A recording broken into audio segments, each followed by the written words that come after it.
Hi everyone, welcome back to Stephen classes. ഇന്ന് നമ്മൾ discuss ചെയ്യാൻ പോകുന്നത് എവല്യൂഷൻ എന്ന ചാപ്റ്ററിൻ്റെ ഒരു ക്വിക്ക് റിവിഷൻ. വളരെ പെട്ടെന്ന് അതിലെ പ്രധാനപ്പെട്ട കൺസെപ്റ്റ്സ് എല്ലാം നമുക്കൊന്ന് എത്തി നോക്കാം. റെഡി? നമുക്കാദ്യം ബിഗ് ബാങ് തിയറിയിലേക്ക് കിടക്കാം. Big bang theory it explains the origin of universe. There was a single huge explosion of unimaginable physical terms, and universe has expanded, and hence the temperature came down. Hydrogen and helium formed sometime later, and the gases condensed under gravitation and formed the galaxies of the present day universe. So this theory is called the Big Bang theory, right? So Big Bang theory explains the origin of universe. ശ്രദ്ധിക്കൂ, ഒരു single huge explosion ആയിരുന്നു അല്ലേ, of unimaginable physical terms. ഇതാണ് അതിലെ important point, right? Now coming to the early earth there was no atmosphere. Water vapor, methane, carbon dioxide and ammonia released from molten mass covered the surface, and UV rays from sun broke water into hydrogen and oxygen, and the lighter hydrogen escaped. Oxygen combined with ammonia and methane to form water, carbon dioxide and others. Ozone layer was formed. As it cooled, the water vapor fell as rain to fill all the depressions to form oceans. So early earth inde ee characters nalla reethiyil padichu vekkuka. Okay, now we move on to the next, the theories of origin of life.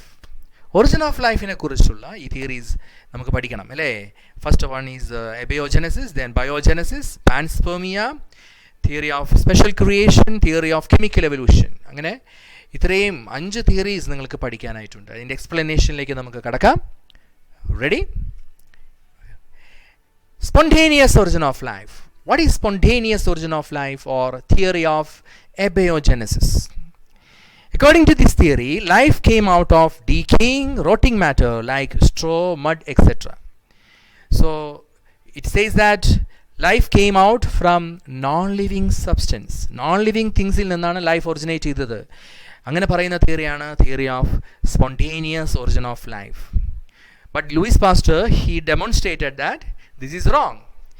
By conducting an experiment called Swanneck experiment, he demonstrated that this spontaneous origin of life is not correct, or it is wrong.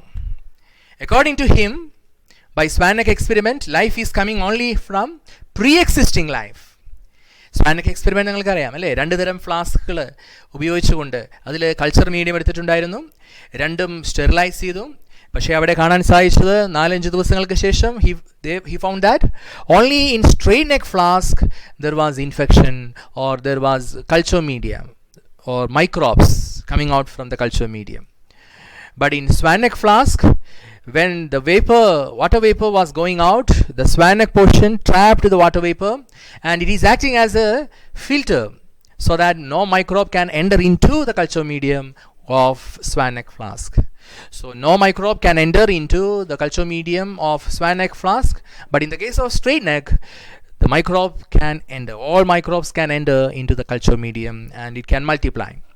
So this explains that only when life comes in, there will be life formed. So life will form only from pre-existing life. അല്ലെങ്കിൽ ഒരു കണക്കിൽ പറയുകയാണെങ്കിൽ theory of biogenesis അത് explain ചെയ്യുകയായിരുന്നു ഇവിടെ അല്ലേ.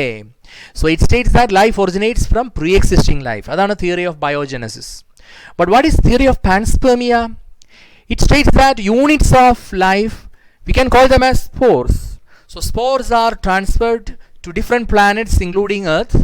അങ്ങനെയാണ് life form ചെയ്തിരിക്കുന്നത്. അങ്ങനെ പറയുന്ന തിയറിയാണ് theory of panspermia. Then we have theory of special creation. Theory of special creation എന്താ പറയുന്നത്? It states that everything, whether it is living or non-living, was created by supernatural powers of God. Or we can say God himself, he created everything. അതാണ് theory of special creation. Right?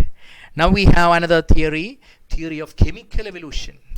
Theory of chemical evolution, it was proposed by Oparin and Haldane. Oparin Haldane proposed ചെയ്ത ഈ തിയറിയിൽ എന്താ പറയുന്നത്? The first form of life was originated from pre-existing, non-living, inorganic and organic molecules such as methane, ammonia, then water, sugars, protein, nucleic acids, etc. So from inorganic or organic substances, life was formed. അങ്ങനെ ഒരു chemical evolution വഴിയാണ് life form ചെയ്തിരിക്കുന്നത് എന്ന് പറയുന്ന തിയറിയാണ് theory of chemical evolution. ഈ theory experimentally prove ചെയ്തു അല്ലേ? അതാരാ പ്രൂവ് ചെയ്തത്?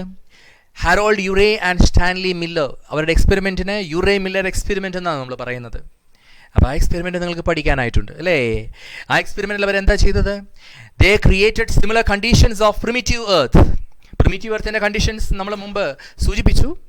High temperature, volcanic storms, reducing atmosphere containing methane, ammonia, then water, hydrogen etcetera. അപ്പോൾ അങ്ങനെയുള്ള ഗ്യാസസ് ഒക്കെയുള്ള ഒരു പ്രിമിറ്റീവ് അറ്റ്മോസ്ഫിയർ അവർ ക്രിയേറ്റ് ചെയ്യായിരുന്നു. ഇതാണ് യുറേ മില്ലർ എക്സ്പെരിമെൻറ്റിൻ്റെ ആ ഒരു സെറ്റപ്പ്. ഈ സെറ്റപ്പ്, അതിൻ്റെ ലാബലിംഗ് എല്ലാം വളരെ ഇമ്പോർട്ടൻറ്റ് കേട്ടോ. അതിലെ ഗ്യാസസിൻ്റെ ആ ഒരു സെറ്റ് അതെല്ലാം ചോദിക്കും. അതുപോലെ സ്പാർക്ക് ഡിസ്ചാർജ് ഉണ്ട് അല്ലേ? ലൈറ്റ്നിങ് അവിടെ ഫോം ചെയ്യാൻ വേണ്ടിയിട്ട്, ക്രിയേറ്റ് ചെയ്യാൻ വേണ്ടിയിട്ട് സ്പാർക്ക് ഡിസ്ചാർജ് അവിടെ യൂസ് ചെയ്തിരുന്നു. So they made electric discharge in a closed flask containing all these gases and water vapor at 800 degrees Celsius. So temperature was very high, 800 degrees Celsius. And as a result, they were able to form amino acids. Amino acids our form ചെയ്യാനായിട്ട് അവർക്ക് സാധിച്ചു. പിന്നീട് സയൻറ്റിസ്റ്റുകൾ വീണ്ടും ഇതേ എക്സ്പെരിമെൻറ്റുകൾ വീണ്ടും repeat ചെയ്തപ്പോൾ they observed that they can form sugars, nitrogen bases, pigments and fats. So there was an organic or inorganic ആയിട്ടുള്ള ഒരു കെമിക്കൽ എവല്യൂഷൻ അവിടെ സംഭവിച്ചിരിക്കുകയാണ് അല്ലേ? അങ്ങനെയാണ് ലൈഫ് ഫോം ചെയ്യുന്നത് എന്നവർ പറയാണ്. ഈ ഇനോർഗാനിക് ഓർഗാനിക് സബ്സ്റ്റൻസിൽ നിന്ന് കെമിക്കൽ എവല്യൂഷൻ വഴിയാണ് ലൈഫ് ഉണ്ടായത് എന്ന് പറയുന്ന തിയറി ഓഫ് കെമിക്കൽ എവല്യൂഷൻ, അത് യുറേ മില്ലർ അത് എക്സ്പെരിമെൻ്റലി പ്രൂവ് ചെയ്യായിരുന്നു. ഓക്കെ, അടുത്തതായി palaeontology is the study of fossils. Fossils, as all of you know, it is the remains of hard parts of life forms found in rocks. Fossils are written documents of evolution. അതായത് എവല്യൂഷൻ്റെ ഒരു written document ആണ്, പ്രൂഫാണ് ഈ fossils. ഫോസിൽസിൻ്റെ ഉപയോഗം അല്ലെങ്കിൽ അതിൻ്റെ പ്രയോജനം എന്താണെന്ന് നിങ്ങളോട് ചോദിക്കും. അപ്പോൾ നിങ്ങളിങ്ങനെ എഴുതണം: to study the phylogeny. What is phylogeny? Evolutionary history of an organism is called phylogeny. So horse evolution നമ്മൾ ട്രാക്ക് ചെയ്തിരിക്കുന്നത്, അതിൻ്റെ ഫൈലോജനി മനസ്സിലാക്കിയിരിക്കുന്നത് ഫോസിൽസ് സ്റ്റഡി ചെയ്താണ്. Like that fossils indicate connecting link between two groups of organisms. രണ്ട് group of organisms തമ്മിലുള്ള, അതായത് ആർക്കിയോപ്റ്ററിക്സ് അതിനൊരു typical എക്സാമ്പിളാണ്. അതായത് റെപ്റ്റൈൽസും ബേർഡ്സിനും ഇടയിലുള്ള ഒരു കണക്റ്റിംഗ് ലിങ്ക് ആയിരുന്നു ആർക്കിയോപ്റ്ററിക്സ്. അത് ഫോസിൽ സ്റ്റഡി മുഖേന കണ്ടെത്തിയതാണ്. അതുപോലെ തന്നെ we can give an idea about the form and structure of extinct animals like dinosaurs. Extinct ആനിമൽസിനെ കുറിച്ച് വ്യക്തമായ ഒരു ധാരണ നമുക്ക് കിട്ടുന്നു ഫോസിൽസ് വഴി. Study of fossils in sedimentary layers indicates the geological period at which that particular organism has lived. ഒരു particular organism എന്നാണ് ജീവിച്ചിരുന്നത് എന്ന് നമുക്ക് തിരിച്ചറിയുവാൻ പറ്റും ഈ ഫോസിൽ സ്റ്റഡി മുഖേന. ഇതൊക്കെയാണ് ഫോസിൽസിൻ്റെ ഉപയോഗങ്ങൾ. ഇനി അടുത്തതായി നമ്മൾ പഠിക്കാൻ പോകുന്നത് homologous organs and analogous organs. അതായത് എവല്യൂഷൻ്റെ അനാറ്റമിക്കൽ ആൻഡ് മോർഫോളജിക്കൽ എവിഡൻസസ് എന്ന് പറഞ്ഞ ടോപ്പിക് ഉണ്ട്. അവിടെയാണ് നമ്മൾ പഠിക്കുന്നത് homologous organs and analogous organs. What you mean by homology and analogy? എന്താണ് ഹോമലോഗസ് ഓർഗൻസ്, അനലോഗസ് ഓർഗൻസ് എന്ന് പറഞ്ഞാൽ അർത്ഥം? The organs which are fundamentally similar in structure and origin but adapted for different functions. അതായത് structurally originally same ആയിരിക്കും, പക്ഷെ functionally different ആയിരിക്കും. അത്തരത്തിലുള്ള ഒരു അവസ്ഥയെ, അങ്ങനെയുള്ള ഓർഗൻസ് ഉണ്ട് നമുക്ക്. അങ്ങനെയുള്ള ഓർഗൻസ് പല ജീവജാലങ്ങളിലും കണ്ടുവരുന്നു. അതെല്ലാം എന്തിന് പ്രൂഫാണ്? അത് മോർഫോളജിക്കൽ അനാറ്റമിക്കൽ ആയിട്ടുള്ള ഒരു എവിഡൻസ് ആണ് എവല്യൂഷൻ നടന്നിരിക്കുന്നു എന്നുള്ളതിന്. അപ്പോൾ നമുക്ക് ഹോമലോഗസ് ഓർഗൻസ് അതിൻ്റെ എക്സാമ്പിൾസിലേക്കൊക്കെ നമുക്ക് കിടക്കാം. അതിനു മുമ്പ് ഒരു കാര്യം അറിയണം. Homologous organs are due to adaptations. Adaptation വഴിയാണ് അവ വ്യത്യസ്ത ഫങ്ഷൻസ് ചെയ്യാനായി മാറിയിരിക്കുന്നത്. ഓരോ ഓർഗൻസും, ഈ ഹോമലോഗസ് ഓർഗൻസ് പല പല ഫങ്ഷൻസായി ചെയ്യുവാനായിട്ട് മാറിയിരിക്കുന്നു എന്ന് പറഞ്ഞു. അത് ഒരു തരം അഡാപ്റ്റേഷനായി വന്നിരിക്കുന്നതാണ് അല്ലേ? അപ്പോൾ ഒറിജിൻ സെയിം ആണ്, സെയിം ഒറിജിനിൽ നിന്ന് അല്ലെങ്കിൽ സെയിം കോമൺ ആൻസെസ്റ്ററിൽ നിന്ന് ഇവോൾവ് ചെയ്ത് വന്നിരിക്കുന്നവയാണ് അവയെല്ലാം. So this is a very good example for divergent evolution. Okay. So homology indicates a common ancestry, and it is a good example for divergent evolution. Homologous organs in examples are forelimb of man, cheetah, whale and bat. ഈ four limbs നിങ്ങൾ analyse ചെയ്യുകയാണെങ്കിൽ നിങ്ങൾക്കറിയാൻ കാണാൻ സാധിക്കും ഫോർലിംബ് of man, ഫോർലിംബ് of cheetah, വെയിൽ, bat ഒക്കെ കൊടുത്തിരിക്കുന്നു അല്ലേ. അവയുടെ ബോൺസിന്റെ അറേഞ്ച്മെന്റ് സിമിലർ ആണ്. അതിൽ നിന്ന് മനസ്സിലാക്കാം they have a common origin or their ancestor is common. And it is due to divergent evolution they have different functions now അല്ലേ. ഫോർ ലിംസ് എല്ലാം യൂസ് ചെയ്യുന്നത് ഈ ചിറ്റയിലായാലും വെയിലായാലും ഒക്കെ യൂസ് ചെയ്യുന്നത് ഡിഫറെൻറ്റ് പർപ്പസ് ആണ് അല്ലേ. വെയിൽ സ്വിമ്മിങ്, ബാറ്റിലാണെങ്കിൽ അത് ഫ്ലൈറ്റ് പർപ്പസിനാണ് ഉപയോഗിക്കുന്നത്. ചീറ്റയിൽ റണ്ണിങ്ങിന് വേണമെങ്കിൽ ഹ്യൂമൻ ബീങ്സ് നമ്മൾ ഗ്രാസ്പ് ചെയ്യാനൊക്കെ ഉപയോഗിക്കുന്നത്. പല കാര്യങ്ങളും പിടിക്കുവാൻ ടൂൾസൊക്കെ ഹാൻഡിൽ ചെയ്യാനാണ് നമ്മൾ ഫോർ ലിംബ് ഉപയോഗിക്കുന്നത്. ഇതുപോലെ ഹോമലോഗസ് ഓർഗൻസിൻ്റെ മറ്റൊരു എക്സാമ്പിൾ ഇപ്പം നമ്മൾ പറഞ്ഞത് വെർട്ടിബ്രേറ്റ് ആനിമൽസിൽ ഫോർ ലിംബാണ് ഹോമലോഗസ് ഓർഗൻസിന് എക്സാമ്പിൾ പറഞ്ഞത്. അതുപോലെ നമുക്ക് പ്ലാന്റ് കിങ്ഡത്തിൽ നിന്ന് പറയാൻ പറ്റുന്നത് ബോഗൺവില്ലയിലെ തോൺസ് വെരി ഗുഡ് എക്സാമ്പിൾ ആണ് അല്ലേ. അതുപോലെ തന്നെ കുക്കുർബിറ്റയിലെ ടെൻഡ്രിൽ രണ്ടും കോമൺ ഒറിജിൻ ആണ്, കോമൺ സ്ട്രക്ചർ ആണ്, but here function is very different. ഇവിടെ തോൺസ് ഉപയോഗിക്കുന്നത് ഡിഫെൻസീവ് ഫങ്ഷൻ ആണെങ്കിൽ ടെൻഡ്രിൽസ് ഉപയോഗിക്കുന്നത് ഒരു ക്ലൈംബിംഗ് ഫങ്ഷന് വേണ്ടിയിട്ടാണ്. ഇനി അനലോഗസ് ഓർഗൻസ് എന്താണ്?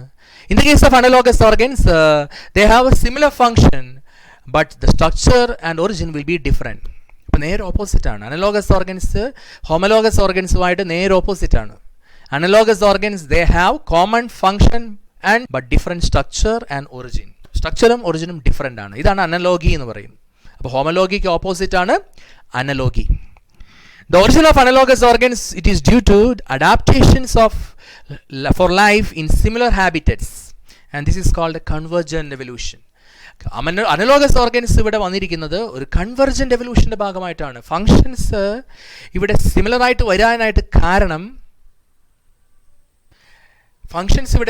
വരാനായിട്ട് കാരണം അതൊരു കൺവെർജന്റ് എവല്യൂഷന്റെ ഭാഗമായിട്ട് വന്നിരിക്കുന്നതാണ്. Okay, examples are eye of octopus and eye of mammals, flippers of penguins and dolphins, then potato and sweet potato. ഇവിടെ പൊറ്റേറ്റോ ഒരു സ്റ്റെം മോഡിഫിക്കേഷൻ ആണെങ്കിൽ സ്വീറ്റ് പൊറ്റേറ്റോ ഒരു റൂട്ട് മോഡിഫിക്കേഷൻ ആണ്. Then wing of bird and wing of insects, ഇതെല്ലാം structurally different ആണ്, originally different ആണ്, but the function is same. Wings use ചെയ്യുന്ന flight പർപ്പസിനായിരിക്കും അല്ലേ. അതുപോലെ പൊറ്റേറ്റോ ആണെങ്കിലും സ്വീറ്റ് പൊറ്റേറ്റോ ആണെങ്കിലും ഫുഡ് സ്റ്റോറിംഗ് ആണ് function. Flippers of penguin and dolphin both are used for swimming, and eye of octopus and that of mammals used for vision. Function same ആണ്, പക്ഷെ origin different ആണ്, അല്ലെങ്കിൽ സ്ട്രക്ചർ ഡിഫറെൻ്റ് ആണ്. ഇതാണ് analogy, അല്ലെങ്കിൽ ഇതാണ് analogous organs എന്ന ആ ഒരു കൺസെപ്റ്റിലേക്ക് നമ്മൾ വരികയാണ്. Okay, now we have biochemical evidence. Biochemical evidence of evolution, it explains the similarities in proteins and genes and similarities of other biomolecules and metabolism. ഇതിലുള്ള സിമിലാരിറ്റീസ് ആണ് ബയോകെമിക്കൽ എവിഡൻസ് ഓഫ് എവല്യൂഷൻ ആയിട്ട് നമ്മൾ consider ചെയ്യുന്നത്. And also we have another evidence of natural selection. എന്താണ് natural selection എന്ന് പറഞ്ഞാൽ? It is a process by which organisms are best suited in their environment to survive and to reproduce. Survive ചെയ്യാനും reproduce ചെയ്യാനും വേണ്ടിയിട്ട് അവരുടെ എൻവയോൺമെൻറ്റിൽ best suited ആവുന്നവർ selected ആകുന്ന ആ ഒരു പ്രോസസ്സ്, ആ പ്രോസസ്സിനെയാണ് പറയുക natural selection. That process is called natural selection. So natural സെലക്ഷനെ കുറിച്ചാണ് നമ്മൾ ഇനി അടുത്തതായി പഠിക്കാൻ പോകുന്നത് അല്ലേ.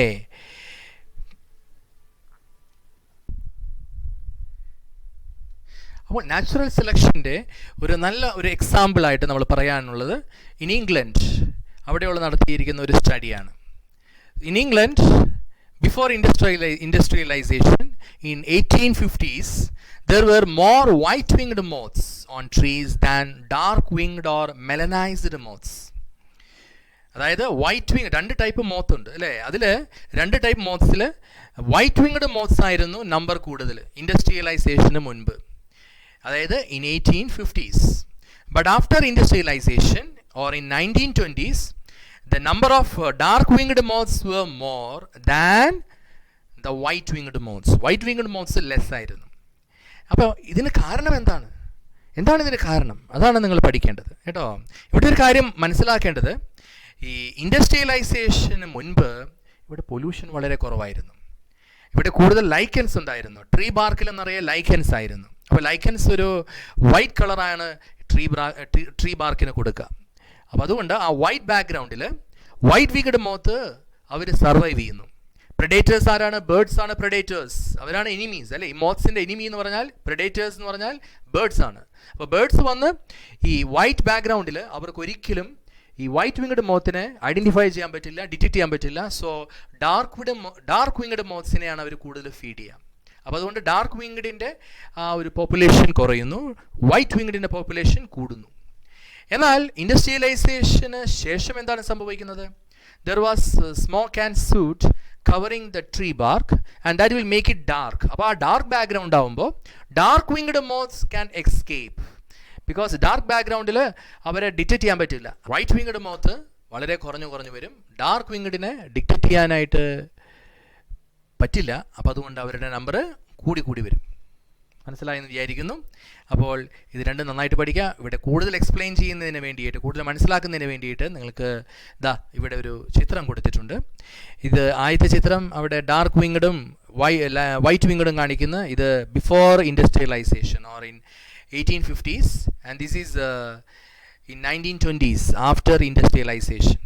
അപ്പോൾ ആദ്യത്തെ കണ്ടീഷനിൽ ലൈക്കൻസ് ഉണ്ടായിരുന്നു, കുറച്ചും കൂടെ ലൈറ്റ് ബാക്ക്ഗ്രൗണ്ട് ആയിരുന്നു ട്രീക്ക് അല്ലേ. പക്ഷേ ട്രീസിന് ഡാർക്ക് ബാക്ക്ഗ്രൗണ്ടാണ് 1950s because of the pollution, because of the industrialization. Now natural selection by anthropogenic action, അത് ചോദിക്കാറുണ്ട് അല്ലേ. മനുഷ്യൻ്റെ ഇടപെടലുകൾ മുഖേന നടക്കുന്ന നാച്ചുറൽ സെലക്ഷൻ ഉണ്ട്. For example, when we are using excess of herbicides or pesticides, that will result in selection of resistant variety of pest population. അത് ഒരു നാച്ചുറൽ സെലക്ഷൻ തന്നെയാണ്, പക്ഷേ അത് ആന്ത്രോപോജനിക് ആണ്. മനുഷ്യൻ്റെ ഇടപെടൽ അവിടെ വരുന്നുണ്ട്. ഇതുപോലെ excess use of antibiotics will make or drugs will make formation of more resistant variety of microbes. Microbes are getting resistant against these drugs or antibiotics which we are using in a regular manner or excessively. അതും ഒരു human involvement അവിടെ വരുന്നു. അതുകൊണ്ട് അതും ഒരു anthropogenic action വഴി നടക്കുന്ന ഒരു നാച്ചുറൽ സെലക്ഷൻ ആണ് എന്ന് നമുക്ക് പറയാനായിട്ട് പറ്റും. Okay, now we move on to the adaptive radiation. What is adaptive radiation? അതിൻ്റെ ഡെഫിനിഷൻ നന്നായിട്ട് പഠിക്കുക.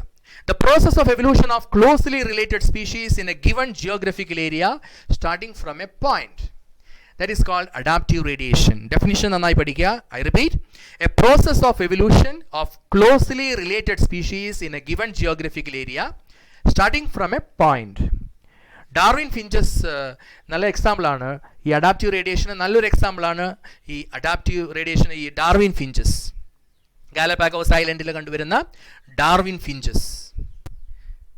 ഡാർവിൻ അദ്ദേഹത്തിൻ്റെ ഫേമസ് ജേർണി ഉണ്ട് അല്ലേ. ഫേമസ് ആയിട്ടുള്ള അദ്ദേഹത്തിൻ്റെ ആ ഒരു വയേജിൽ അദ്ദേഹം ഒബ്സർവ് ചെയ്തത് എന്താണ്? വൈഡ് വെറൈറ്റി ഓഫ് ഓർഗാനിസംസ് ഈ ഗാലപാഗോസ് ഐലൻഡിലുണ്ട്. അതിൽ ഡാർവിൻ ഫിഞ്ചസ് അദ്ദേഹം ഒബ്സർവ് ചെയ്തത്, they have adapted their beak for various type of feeding. പല ഫീഡിങ്ങിന് വേണ്ടിയിട്ട് അവരുടെ ബീക്ക് മോഡിഫൈഡ് ആണ്. അവർ ഏത് ഐലൻഡിലാണ്, ഏത് ടൈപ്പ് ഓഫ് ഫുഡാണ് അവർ റിസീവ് ചെയ്യുന്നത്, അതനുസരിച്ച് അവിടെ അവരുടെ ബീക്ക് മോഡിഫിക്കേഷൻ വന്നിരിക്കുന്നു. Basically they are all seed eaters ആയിരുന്നു, പക്ഷെ പിന്നീട് അവരുടെ ബീക്ക് മോഡിഫൈ ചെയ്തിരിക്കുന്നു. ഓക്കെ, അപ്പോൾ ഡാർവിൻ ഫിഞ്ചസ് നല്ലൊരു എക്സാമ്പിളാണ് അഡാപ്റ്റീവ് റേഡിയേഷന്. I repeat the definition. The process of evolution of closely related species in a given geographical area starting from a point is called adaptive radiation. അപ്പോൾ നല്ല എക്സാമ്പിളാണ് ഇത് ഈ ഡാർവിൻ ഫിഞ്ചസ് അഡാപ്റ്റീവ് റേഡിയേഷന്. അതുപോലെ മറ്റൊരു എക്സാമ്പിളാണ് Australian marsupials and placental mammals in Australia. That is also a good example for adaptive radiation. Adaptive റേഡിയേഷൻ്റെ പ്രത്യേകത എന്ന് പറഞ്ഞാൽ ഒരു പോയിന്റിൽ നിന്ന് റേഡിയേറ്റ് ചെയ്യുന്ന രീതിയിലാണ്. ഇവിടെ നോക്കൂ, മാർസൂപ്പിയൽ റേഡിയേഷൻ ഇവിടെ കാണിക്കുന്നുണ്ട് അല്ലെ. ഒരു പോയിന്റിൽ നിന്ന് റേഡിയേറ്റ് ചെയ്യുന്ന രീതിയിലാണ് അവിടെ ഓർഗാനിസംസ് ഇവോൾവ് ചെയ്ത് വന്നിരിക്കുന്നത്.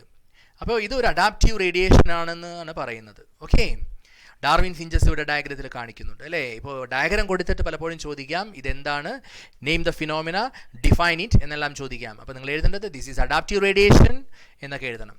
ഇനി രണ്ട് അഡാപ്റ്റീവ് റേഡിയേഷൻ സെയിം ജിയോഗ്രഫിക്കൽ ഏരിയയിൽ നടക്കുകയാണെങ്കിൽ അവിടെ കൺവെർജൻ്റ് എവല്യൂഷന് സാധ്യതയുണ്ട്. ഇവിടെ നിങ്ങൾക്ക് കാണുവാൻ സാധിക്കും പ്ലാസന്റൽ മാമൽസിൻ്റെ അഡാപ്റ്റീവ് റേഡിയേഷനും ഓസ്ട്രേലിയൻ മാർസൂപ്പിയൽസിൻ്റെ അഡാപ്റ്റീവ് റേഡിയേഷനും it occurred in the same geographical area.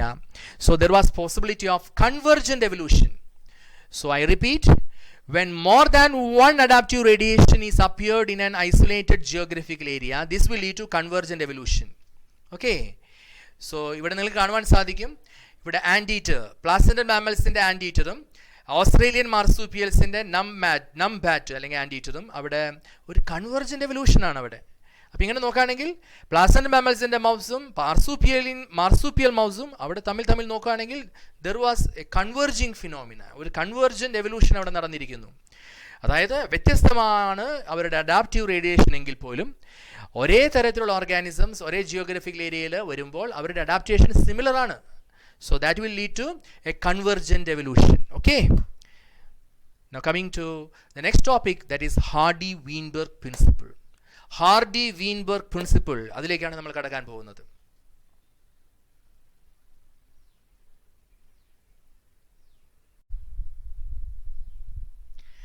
Hardy-Weinberg principle. Hardy-Weinberg പറഞ്ഞിരിക്കുന്നത് എന്താണ്? അദ്ദേഹം ആദ്യം പറഞ്ഞിരിക്കുന്നത് the allelic frequency in a population. ശ്രദ്ധിക്കുക, the allelic frequency in a population will be stable and it will be constant from generation to generation. ശ്രദ്ധിക്കുക, ഇതൊരു large പോപ്പുലേഷനെ കുറിച്ചാണ് പറഞ്ഞിരിക്കുന്നത്. ഇവല്യൂഷൻ നടക്കാത്ത ഒരു പോപ്പുലേഷനെ കുറിച്ചാണ്, റാൻഡം മീറ്റിംഗ് നടക്കുന്ന ഒരു പോപ്പുലേഷനെ കുറിച്ചാണ്. അപ്പോൾ അങ്ങനെയുള്ള ഒരു കണ്ടീഷൻസ് എല്ലാം അവിടെ പ്രിവെയിലിംഗ് ആണെങ്കിൽ, I repeat, large population, random mating, no evolution, അങ്ങനെയുള്ളൊരു പോപ്പുലേഷനാണ് നമ്മൾ കൺസിഡർ ചെയ്യുന്നതെങ്കിൽ അവിടെ allelic frequencies in that population will be stable. എന്താണ് അലേലിക് ഫ്രീക്വൻസി എന്നുകൊണ്ട് ഉദ്ദേശിക്കുന്നത്? അതായത് ഇപ്പോൾ suppose height of a plant നമ്മൾ കൺസിഡർ ചെയ്യുകയാണെങ്കിൽ നിങ്ങൾ പഠിച്ചിട്ടുണ്ട് capital T and small T. Capital T is one allele and small T is another allele. അപ്പോൾ ക്യാപിറ്റൽ ടിയുടെ ഫ്രീക്വൻസി ഇപ്പോൾ 10 അലേൽസ് ആകെയുണ്ട്, അതിൽ 5 എണ്ണമാണ് ക്യാപിറ്റൽ ടി എങ്കിൽ അപ്പോൾ നമ്മൾ പറയും 5/10 അതാണ് allelic frequency of capital T. വേറെ 5 എണ്ണമാണ് സ്മോൾ ടി എങ്കിൽ 10ൽ 5 എണ്ണമാണെങ്കിൽ 5/10 അതാണ് allelic frequency of small T. Okay, so allelic frequency of capital T and allelic frequency of small T അല്ലെങ്കിൽ allelic frequencies in a population will be always constant.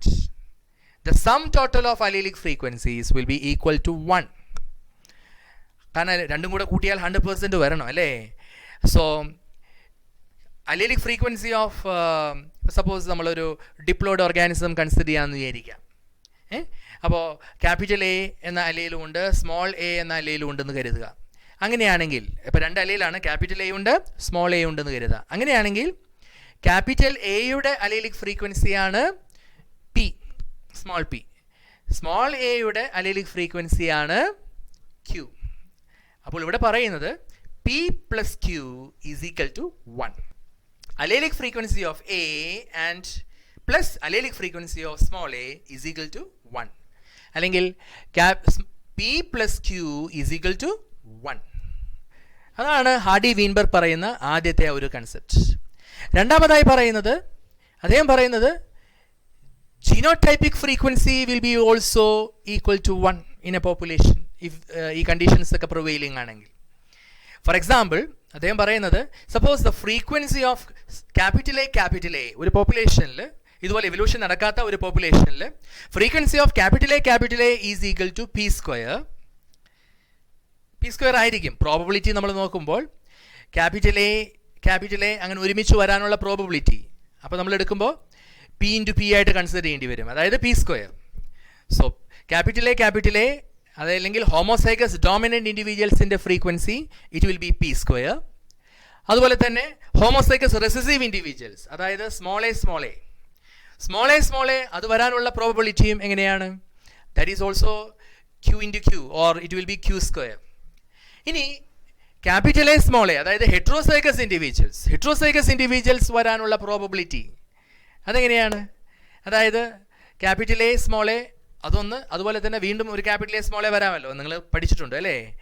ഈ cross പഠിക്കുമ്പോൾ നമ്മൾ കിട്ടുന്നതാണ്, അതായത് F1 ക്രോസ് ചെയ്യുമ്പോൾ നമുക്ക് കിട്ടുന്നതാണ്, സെൽഫ് പോളിനേറ്റ് ചെയ്യുമ്പോൾ കിട്ടുന്നതാണ് അല്ലേ? ക്യാപിറ്റൽ ടി സ്മോൾ ടി 2 എണ്ണം വരും അല്ലേ? അതുപോലെ തന്നെ സ്മോൾ ടി ഒരെണ്ണം വരുള്ളൂ. അപ്പോൾ അവിടെ നോക്കുമ്പോൾ Heterozygous individuals, അതിൻ്റെ ഫ്രീക്വൻസി, അതായത് ക്യാപിറ്റൽ എ സ്മോൾ എയുടെ frequency, that will be 2pq. That will be 2pq. അതായത് pq രണ്ട് പ്രാവശ്യമുണ്ട്, അതുകൊണ്ട് 2pq എന്ന് വരും. ഇനി ഇതിൻ്റെ എല്ലാം സം ടോട്ടൽ, അതായത് sum total of all the genotypic frequencies will be equal to 1. p square plus 2pq plus q square is equal to 1. അതായത് genotypic frequency of homozygous dominant individuals plus genotypic frequency of heterozygous individuals plus genotypic frequency of homozygous individuals will be equal to 1. ഇതാണ് രണ്ടാമത്തെ equation. അപ്പോൾ രണ്ട് equation ഉണ്ട് എന്നുള്ള കാര്യം ഓർത്തിരിക്കുക. Okay, അപ്പോൾ നിങ്ങൾക്കിവിടെ സെക്കൻഡ് ഇക്വേഷൻ എന്താ ഇവിടെ കൊടുത്തിട്ടുണ്ട് അല്ലേ? P square plus 2pq plus q square is equal to 1. മറ്റൊരു ഇക്വേഷൻ നമ്മൾ മുകളിൽ കൊടുത്തിട്ടുണ്ടായിരുന്നു. ഓക്കെ, അവിടെ കൊടുത്തിട്ടുണ്ട് p plus q is equal to 1 എന്ന രീതിയിലും കൊടുത്തിട്ടുണ്ട്. അപ്പോൾ ഈ രണ്ട് ഇക്വേഷനാണ് അല്ലെങ്കിൽ രണ്ട് കൺസെപ്റ്റാണ് അവിടെ ഹാർഡി വീൻബർഗ് അവിടെ പുട്ട് ഫോർവേഡ് ചെയ്തിരിക്കുന്നത്. ഓക്കെ, ഇനി the change of frequency of alleles in a population will cause disturbance in the genetic equilibrium, and this change is due to evolution. So whenever there is a change in this genetic equilibrium, that will lead to evolution. എപ്പോഴെങ്കിലും ഈ genetic ഇക്വിലിബ്രിയത്തിന് ഒരു change വരികയാണെങ്കിൽ that will lead to evolution. അതാണ് ഈ concept. Okay, നിങ്ങൾക്ക് മനസ്സിലായി കാണുമെന്ന് വിചാരിക്കുന്നു. So when there is any change in the frequency of alleles in a population, or when there is a change in the genotypic frequency of a population, we can say that there is evolution. അപ്പോൾ നമുക്ക് പറയാം അവിടെ evolution നടക്കുന്നുണ്ട് എന്ന്. അപ്പോൾ അതാണ് ഇതിൻ്റെ ഒരു കൺസെപ്റ്റ് വരുന്നത്. ഓക്കെ, സോ എവല്യൂഷൻ നടക്കുന്നത് ഈ ഇക്വിലിബ്രിയത്തിൽ എന്തെങ്കിലും തരത്തിലുള്ള ചേഞ്ച് വരുമ്പോഴാണ്. അതും ഒരു ഹൈപ്പോത്തറ്റിക്കൽ ആയിട്ടുള്ളൊരു ഐഡിയ ആണ്. കാരണം അങ്ങനെ ഒരു പോപ്പുലേഷൻ ഒന്നുമില്ല, അങ്ങനെ എവല്യൂഷൻ നടക്കാതെ അങ്ങനെ പോപ്പുലേഷൻസ് നമുക്ക് എക്സ്പെക്റ്റ് ചെയ്യാൻ പറ്റില്ല ഈ ലോകത്ത്. Okay, now we move on to the factors that are affecting this genetic equilibrium. ഈ ജനറ്റിക് ഇക്വിലിബ്രിയത്തെ അഫക്റ്റ് ചെയ്യുന്ന ഫാക്ടേഴ്സ് ഏതൊക്കെയാണെന്ന് നമുക്ക് നോക്കാം. One is gene migration or gene flow. ഇതിൽ നിന്ന് അർത്ഥമാക്കുന്നത് മൈഗ്രേഷൻ, അതായത് immigration or emigration. That will result in the gene flow. ഒരു പോപ്പുലേഷനിൽ നിന്ന് വേറൊരു പോപ്പുലേഷനിലേക്ക് ജീൻസ് ട്രാൻസ്ഫർ ചെയ്യപ്പെടുകയാണ് അവിടെ സംഭവിക്കുന്നത് അല്ലേ. Then there is A genetic drift. Genetic drift എന്ന് പറഞ്ഞാൽ അതൊരു ചാൻസ് ഇവൻറ്റ് എന്നാണ് നമുക്ക് പറയാൻ പറ്റുക അല്ലേ. ജനറ്റിക് ഡ്രിഫ്റ്റ് ഒരു പർട്ടിക്കുലർ പോപ്പുലേഷനിൽ നിന്ന് മറ്റൊരു ജിയോഗ്രഫിക്കൽ ഏരിയയിലേക്ക് ബൈ ചാൻസ് ഓർഗാനിസംസ് പോകുന്നു, അവിടെ ഫ്ലറിഷ് ചെയ്യുന്നു. അതാണ് ജനറ്റിക് ഡ്രിഫ്റ്റ് എന്നുകൊണ്ട് ഉദ്ദേശിക്കുന്നത്. Okay, then we have mutation. Mutation is a sudden change in the genetic equilibrium. Then genetic recombination, natural selection. So all these factors നിങ്ങൾ പഠിച്ചു വയ്ക്കണം. പലപ്പോഴും ചോദിക്കും what are the factors affecting this Hardy Weinberg equilibrium. Okay, Hardy Weinberg ഇക്വിലിബ്രിയത്തെ കുറിച്ച് ഒരു detail class നമുക്ക് ഉടനെ തന്നെ ചെയ്യാം. ഇപ്പോൾ തൽക്കാലം റിവിഷൻ ആയതുകൊണ്ട് നമ്മൾ പെട്ടെന്ന് പറഞ്ഞു പോവുകയാണ്. റൈറ്റ്, അപ്പോൾ നിങ്ങളോട് ചോദിക്കാം what is Hardy Weinberg equilibrium, its definition, then the equation, then what are the factors affecting Hardy Weinberg equilibrium. ഈ മൂന്ന് കാര്യങ്ങളാണ് ചോദിക്കുക സാധാരണ. ഓക്കെ, പ്രോബ്ലംസും അതിൻ്റെ അനാലിസിസും ഒക്കെ നമുക്ക് മറ്റൊരു ക്ലാസ്സിൽ നമുക്ക് ചെയ്യാവുന്നതാണ്. Right, now we move on to the types of natural selection. Natural selection മൂന്ന് തരത്തിലാണ് ഉള്ളത്. One is directional, then diversifying selection or disruptive selection നമുക്ക് പറയാം. Then there is stabilizing selection. മൂന്ന് തരത്തിലുള്ള നാച്ചുറൽ സെലക്ഷൻ ഉണ്ട്. ആദ്യം നമ്മൾ പഠിക്കുന്നത് സ്റ്റെബിലൈസിങ് സെലക്ഷൻ, അതായത് മീഡിയൻ ആയിട്ടുള്ള വാല്യൂ ഉള്ള ഇൻഡിവിജ്വൽസ് മാത്രം സെലക്ട് ചെയ്യപ്പെടുക. അതാണ് സ്റ്റെബിലൈസിങ് സെലക്ഷൻ എന്നുകൊണ്ട് ഉദ്ദേശിക്കുന്നത്. ഇപ്പോൾ നമുക്ക് ബർത്ത് വെയ്റ്റ് നമ്മൾ കൺസിഡർ ചെയ്യുകയാണെങ്കിൽ ലോ ബർത്ത് വെയ്റ്റിലുള്ളവരും സർവൈവ് ചെയ്യുന്നില്ല, ഹൈ ബർത്ത് വെയ്റ്റിലുള്ളവരും സർവൈവ് ചെയ്യുന്നില്ല. അങ്ങനെയുള്ള നവജാത ശിശുക്കളും ന്യൂ ബോൺസും സർവൈവ് ചെയ്യില്ല. എങ്ങനെയുള്ള ന്യൂ ബോൺസാണ് സർവൈവ് ചെയ്യുക? ഒരു മീഡിയം ബർത്ത് വെയ്റ്റ് ആണെങ്കിൽ അവർ സർവൈവ് ചെയ്യും, കൂടുതൽ സർവൈവ് ചെയ്യും. അപ്പോൾ അതാണ് ഈ സ്റ്റെബിലൈസിങ് സെലക്ഷൻ കൊണ്ട് ഉദ്ദേശിക്കുന്നത്. അപ്പോൾ നിങ്ങൾക്കറിയാം ഒറിജിനൽ പോപ്പുലേഷനേക്കാൾ കണ്ടോ അവർ സ്റ്റെബിലൈസ്ഡായി കുറച്ചും കൂടെ മീഡിയൻ ലെവലിലുള്ള പോപ്പുലേഷൻ ബർത്ത് വെയ്റ്റിലുള്ളവർ അല്ലെങ്കിൽ ആ വാല്യൂ ഉള്ളവർ സെലക്റ്റഡ് ആയിരിക്കുന്നു.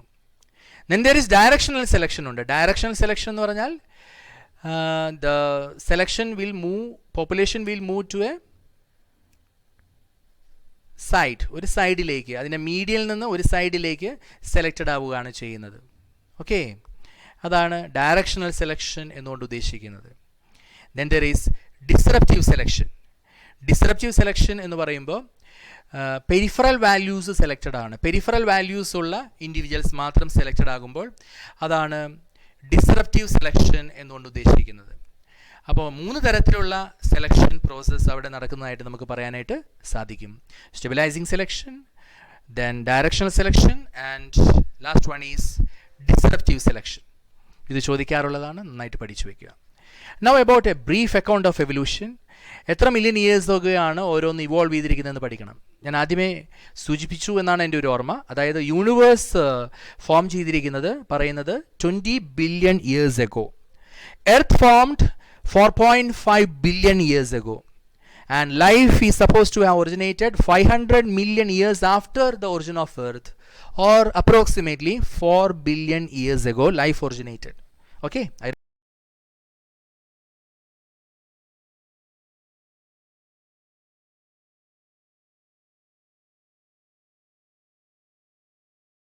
now here 2000 million years ago unicellular forms originated. 500 million years ago invertebrates were originated. Then 350 million years ago jawfish. 320 million years ago seaweeds and plants. 2000 million years ago ichthyosaurus. Then 65 million years ago dinosaurs disappeared from this world. Now human evolution ന്റെ ഒരു sequence നന്നായി പഠിക്കുക. അതാണ് അവസാന ഭാഗം ഈ ചാപ്റ്ററിൻ്റെ. ആ സീക്വൻസ് ഇങ്ങനെയാണ്: Dryopithecus, Ramapithecus, Australopithecus, Homo habilis, Homo erectus, Neanderthal man, and finally Homo sapiens or modern man. ഇവിടെയൊക്കെ ക്യാരക്ടേഴ്സ് പഠിച്ചു വെക്കണം. Right. Regarding Dryopithecus and Ramapithecus, they originated 15 million years ago. They were hairy, walked like gorillas and chimpanzees. Then Dryopithecus was more ape-like and Ramapithecus was of more man-like. അപ്പോൾ Dryopithecus കഴിഞ്ഞിട്ടാണ് Ramapithecus. Okay. Then few fossils of man-like bones discovered in Ethiopia and Tanzania. ഇവിടെ fossils കണ്ടെത്തിയിരിക്കുന്ന കാര്യമാണ് അവിടെ പറയുന്നത്. Then Australopithecus originated 2 million years ago in East African grasslands. They hunted with stone weapons and ate fruits. Homo habilis, the first human-like creatures, or they can be called hominids. Hominids എന്ന് പറയാവുന്ന.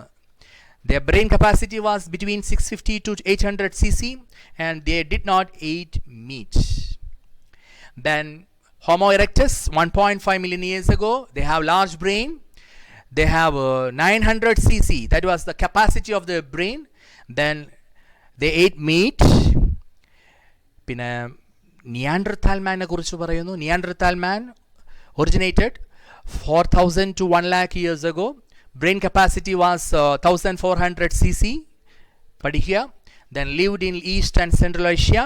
Used hides to protect their body. Buried their dead. ഈ points എല്ലാം ഓർത്തിരിക്കുക. അപ്പോൾ ഏത് പോയിന്റാണ് തരാമെന്ന് അറിയില്ല. അവർ പലപ്പോഴും ഈ ക്ലൂസ് തന്ന് ഇതേത് ഫോം ആണെന്ന് ചോദിക്കും, ഹ്യൂമൻ എവല്യൂഷൻ്റെ ഏത് സ്റ്റേജ് ആണെന്ന് ചോദിക്കും. അപ്പോൾ നിങ്ങൾ പഠിച്ചു വെക്കണം. Right. Now coming to Homo sapiens or modern man. Modern man, 10,000 to 70,000 or 75,000 years ago they originated. Prehistoric cave art developed about 18,000 years ago, and agriculture and human settlements started 10,000 years ago. അപ്പോൾ ഈ രീതിയിൽ modern humans originate ചെയ്ത ആ ഒരു കാലഘട്ടം വരെ ആ ഒരു എവല്യൂഷൻ്റെ സീക്വൻസ്, ഹ്യൂമൻ എവല്യൂഷൻ്റെ സീക്വൻസ് സ്ഥിരമായി ചോദിക്കുന്നതാണ്. പലപ്പോഴും അത് ഷഫിൾ ചെയ്ത് കൊടുക്കാം, എന്നിട്ട് നിങ്ങളോട് കറക്റ്റ് ഓർഡർ ആക്കാൻ പറയാം, അല്ലെങ്കിൽ ഈ പറഞ്ഞ പോലെ അതിൻ്റെ ക്യാരക്ടേഴ്സ് കൊടുത്ത് അത് ഏത് സ്റ്റേജ് ആണെന്നും നിങ്ങളോട് ചോദിക്കാം. ഓക്കെ. അപ്പോൾ എവല്യൂഷൻ എന്ന ചാപ്റ്റർ വളരെ ക്വിക്കായിട്ട് റിവൈസ് ചെയ്തു നമ്മൾ. ഇതിലെ പല പോയിൻറ്റ്സും കൂടുതൽ ഡിസ്ക്രിപ്ഷൻ ആവശ്യമുള്ളതാണെന്ന് എനിക്കറിയാം. പക്ഷേ ഒരു റിവിഷൻ ക്ലാസ് ആയതുകൊണ്ടാണ് നമ്മൾ ലിമിറ്റഡ് ടൈമിൽ ഇത് കംപ്ലീറ്റ് ചെയ്തത്. കൂടുതൽ പോയിൻറ്റ്സ്, കൂടുതൽ ക്ലാസ്സസ് ഇനിയും നിങ്ങൾക്ക് ഈ ചാനലിലൂടെ കാണാം. അതുവരേക്കും ഗുഡ് ബൈ.